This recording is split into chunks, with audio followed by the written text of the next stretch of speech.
The morning the email learned to bite, I was on the back steps with lukewarm coffee paint flaking, like the house was shedding last year. Theo's sneakers tossed two different directions, because he never lands them the same way.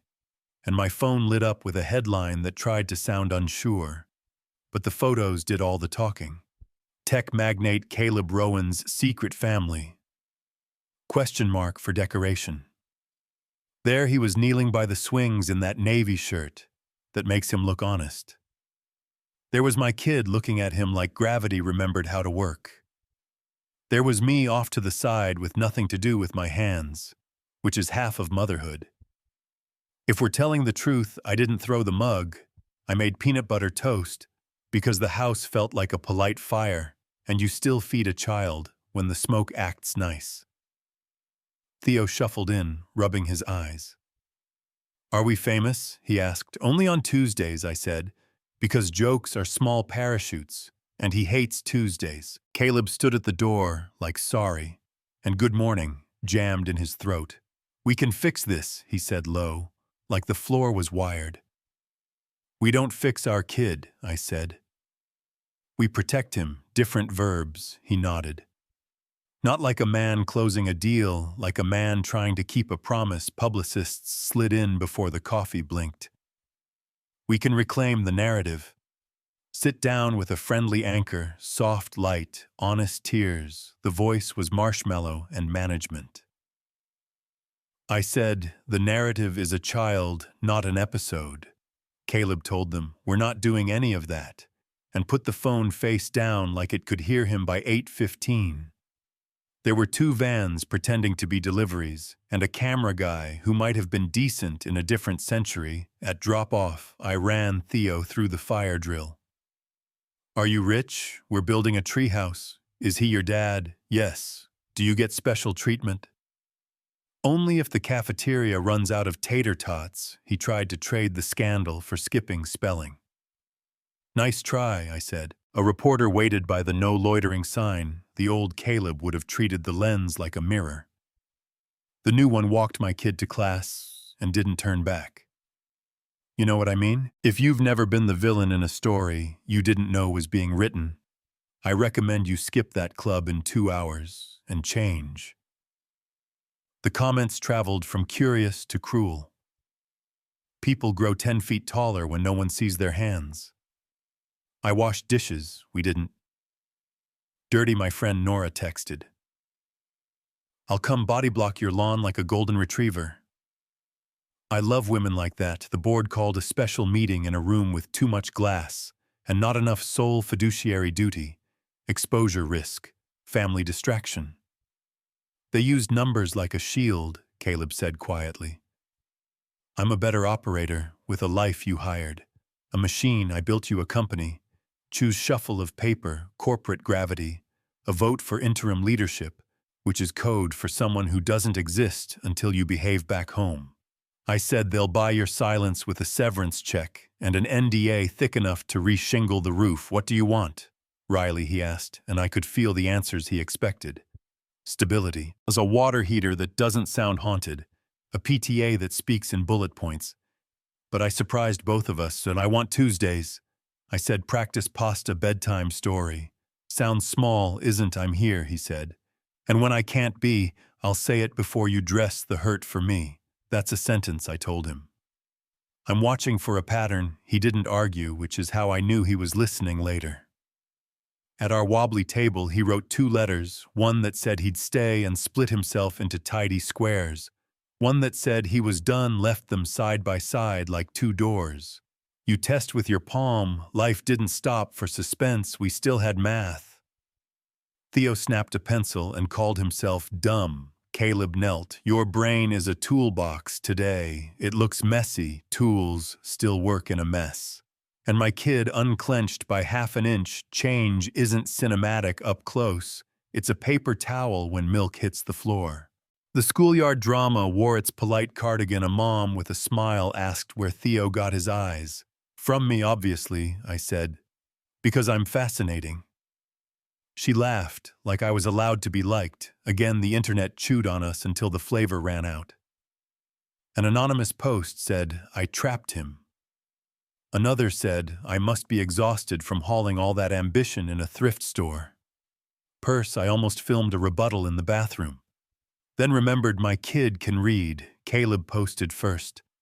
20 seconds on our porch. No woman trapped me, my choices did. I'm grateful to be untrapped. We flipped our phones over and made grilled cheese with too much butter. Mercy can be that simple. Around dusk, a car pulled up.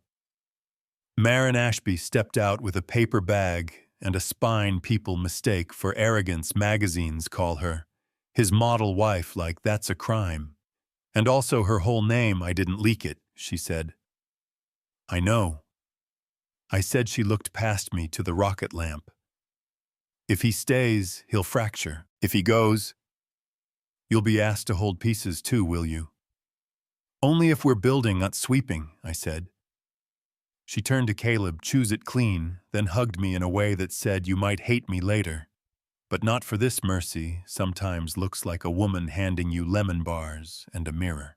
The twist skipped the drum roll and went straight for the ribs. The board sharpened its smiles and staged the show rain on glass cufflinks heavy enough to count as opinions. Caleb walked in with a folder, and that steadiness I trust now. You'll never curate the headline, a director said. I'm curating my life, Caleb answered. Slid the resignation across like returning keys to a rental he'd driven too fast, added a personal pledge for STEM grants at the community center, where my kids practice asking for raises with shaking voices. This is not a pivot, he said, it's a homecoming. Someone scoffed. The stock dipped the sky. Did not. Yeah, that happened. We went home with takeout and a grocery store bouquet. Theo chose because it was loud. Talking heads called him soft, domesticated, like choosing a kitchen table is a moral failure for a man. The words licked his ankles. They didn't climb. Then the pattern part, the only part that matters. Mornings before the porch light surrendered to the sun, he showed up, folded laundry wrong. Not a metaphor, an actual t-shirt. Crime. Laughed when I corrected him, and floated a sock onto my head like a flag sat through my teen students, practicing negotiation. Fixed the wobbly table, learned to be eclipsed by other people's needs, and didn't whine temptation. Put on quieter clothes. A venture fund dangled a mirror-slick title. He said, no. An accelerator wanted 2 Saturdays a month, maybe, he said. If it lines up with practice, he said yes to a robotics scholarship, a neighborhood incubator, an anonymous bridge fund for single parents, between paychecks and eviction. Look at you. I teased an edge that isn't measured in inches of glass. Turns out the sharpest part of me is the part that stays, he said. Then pulled the second letter from his bag and ripped it without ceremony. Sometimes the real decision happens after the paperwork. We took a class to Hollow Creek Medical with get well kits that had too many stickers and notes like you are brave and also your socks don't have to match the hallway. Smelled like lemon cleaner, pretending to be hope. Theo pushed a cart like it was a race. A dad with clenched jaw asked how to do it alone. You don't, I said, not if anyone is willing to learn. Caleb heard, I'm still learning, he said. Not a line, a fact. We rolled past. Room 317. It used to be a cliff, now. It's a mile marker on a road. We picked that night. The house hummed like it was practicing our names. The chalk house on the sidewalk was faded and scuffed by 100 shoes. Caleb sat on the step where he keeps choosing us. No crowd, no band, no Instagram lighting. Just crickets and the neighbor's opinionated dog. 7 years ago, I picked the loudest room, he said. This time I'm picking the quiet one with you two in it. He set a key in my palm, heavier than it looked. Marry me into your calendar, I'll keep time. We start with Tuesdays, I said. Practice pasta story, miss one without notice, and I call the board. Motion accepted. He smiled. Kissed my knuckles like a person, not a headline we didn't cheer. We stacked plates, checked homework, set the coffee. That's what forever sounds like when it's real. So what's the win? It's boring up close and better that way. Him closing the laptop at 4:58, telling a man named Tom that edge is not a license to be absent. Me catching the snap in my voice before I turned cereal into thunder. Theo declaring the kitchen a splash zone and both of us voting yes. People say men don't change like it's gravity. Maybe most don't. Maybe some won't. I care about the pattern I see when no one's clapping. If he breaks it, I'll say so. If he keeps it, I'll say that louder. The internet hasn't decided if we're heroes or fools. The stock rebounded, then sulked. Because numbers love drama, my class is building a snack drawer for the treehouse because power should be sweet and also useful. The porch light clicks on at 7:03 without asking for applause.